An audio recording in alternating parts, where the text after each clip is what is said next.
2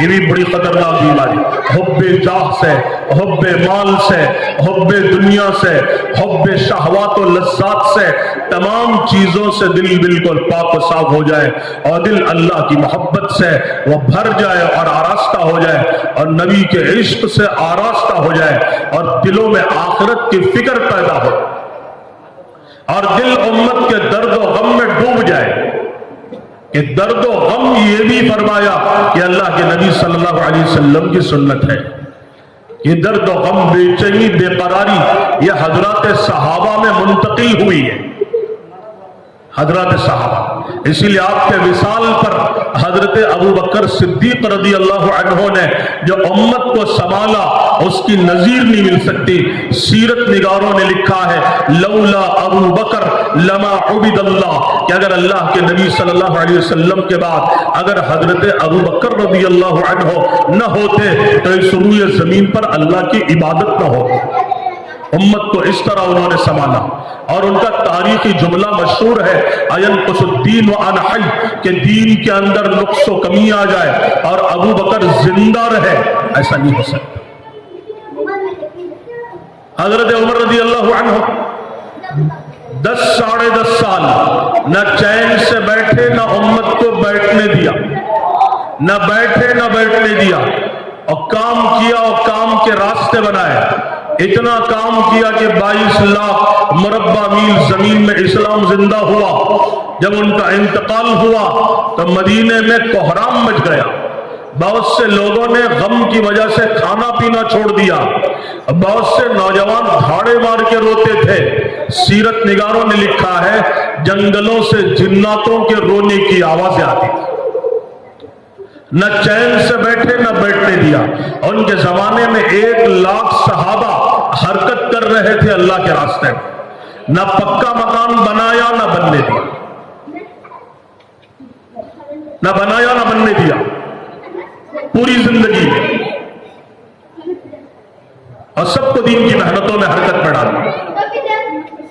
زندگیاں بالکل وہی 100% بعینہ ہی نبی کے سانچے میں ڈھلی ہوئی تھی. سب کی جو عام ضرورتیں تھی ضرورتوں کے درجے میں تھی، روٹی، کپڑا، مکان، شادیاں، سواریاں، بالکل پتہ بھی نہیں چلتا تھا ضرورت کے درجے میں.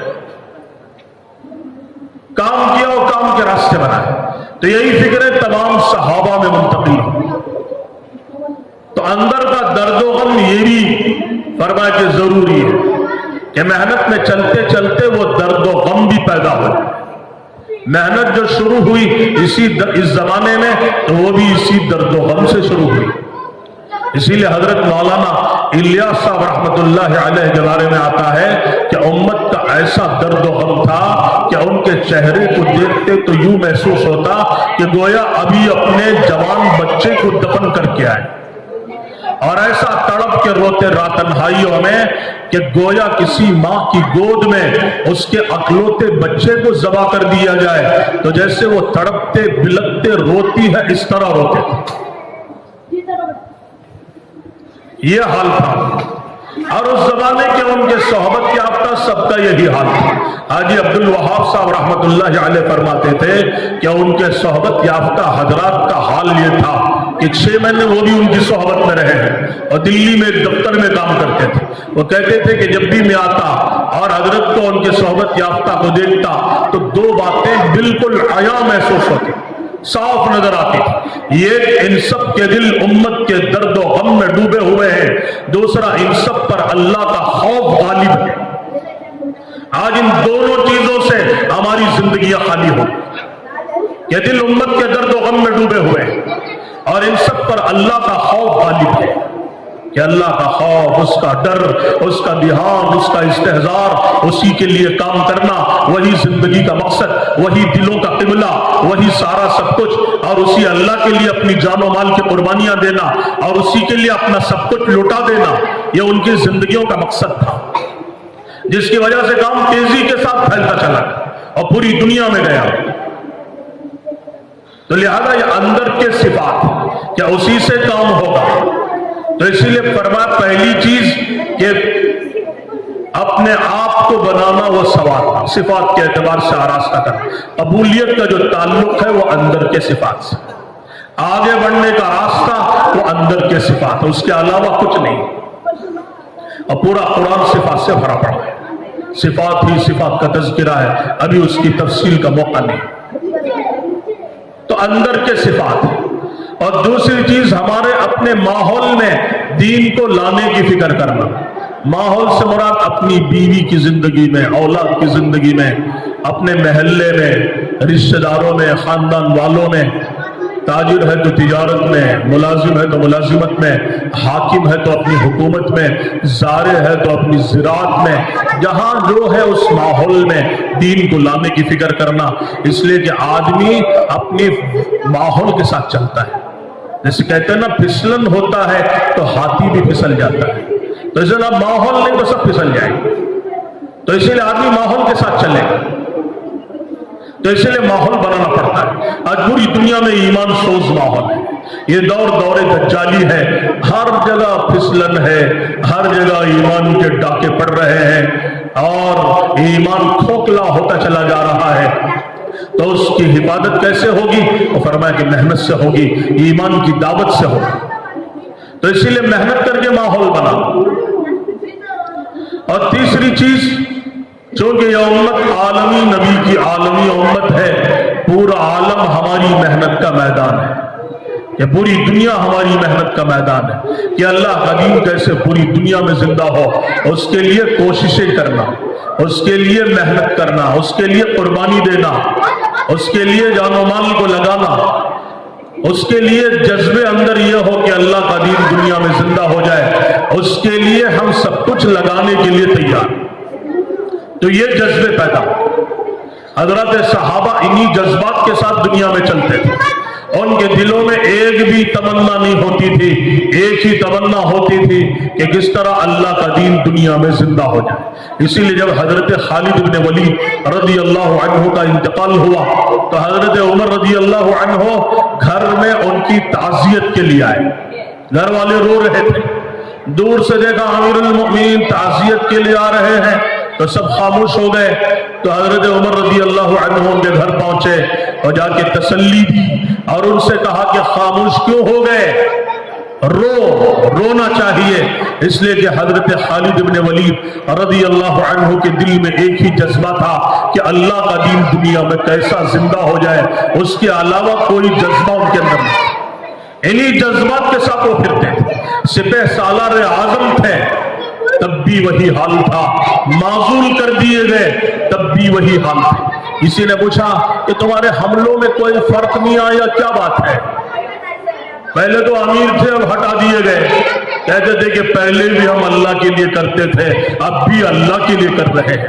پہلے بھی ایک ہی جذبہ تھا دین کی بقا و حیات کا، اب بھی یہی جذبہ. تو ان سب کی زندگیوں کا مقصد آخرت تھا. آخرت ان کے نگاہوں کے سامنے ہوتی. اسی لیے وہ آگے پیچھے نہیں ہوتے تھے، ادھر ادھر نہیں دیکھتے تھے اور کسی چیز کی پرواہ نہیں کرتے تھے.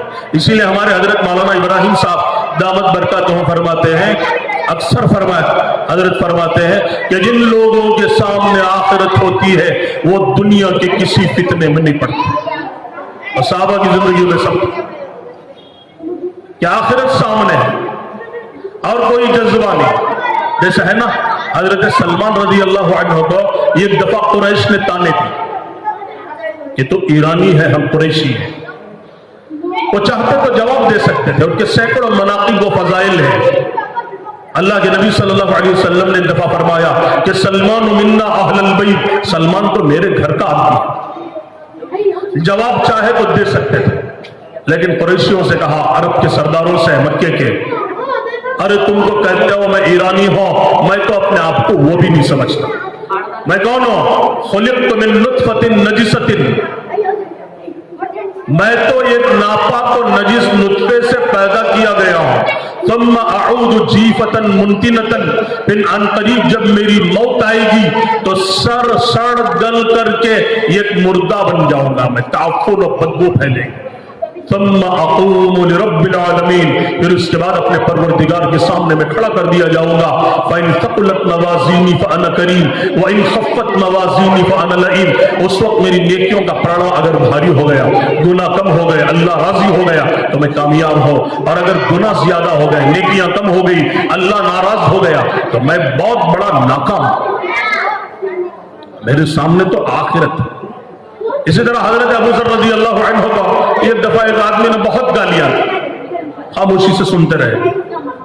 جب وہ گالیاں دے کے تھک گیا تو کہنے لگے بیٹا بات دراصل یہ ہے کہ میرے سامنے ایک گھاٹی آنے والی ہے آخرت کی، اگر اس کے اندر میں کامیاب ہو گیا، اللہ راضی ہو گیا تو تمہارے ان گالیوں کی کوئی پرواہ نہیں ہے، اور اگر اللہ مجھ سے ناراض ہو گیا تو جتنی گالیاں تم نے دی ہیں میں اس سے زیادہ کا مستحق ہوں.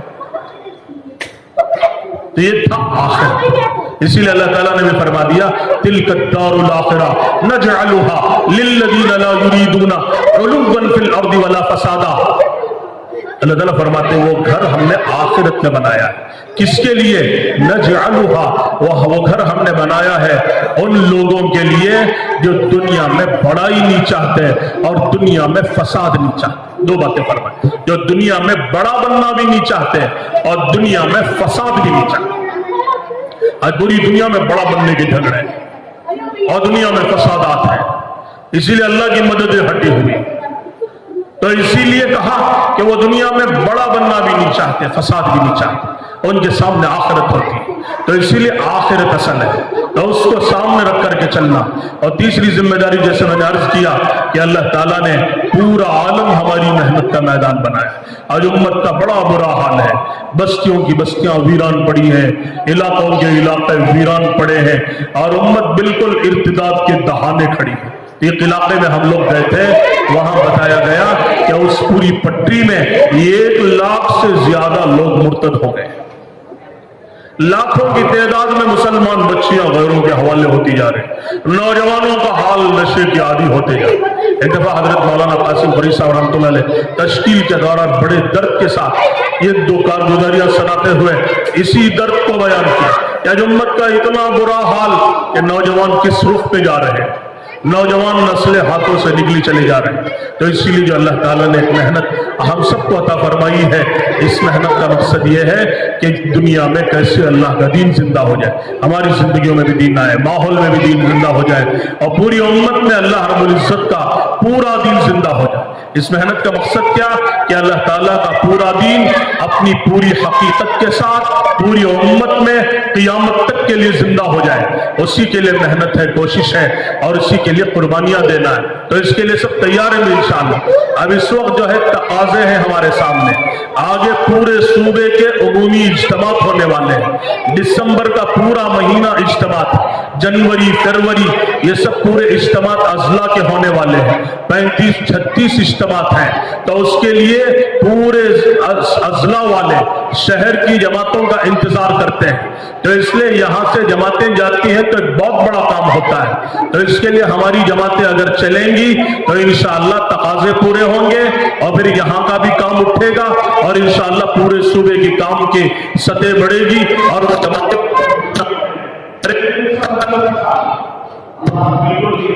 کریں گے انشاءاللہ. یہ ہوئی نہ جلدی بڑے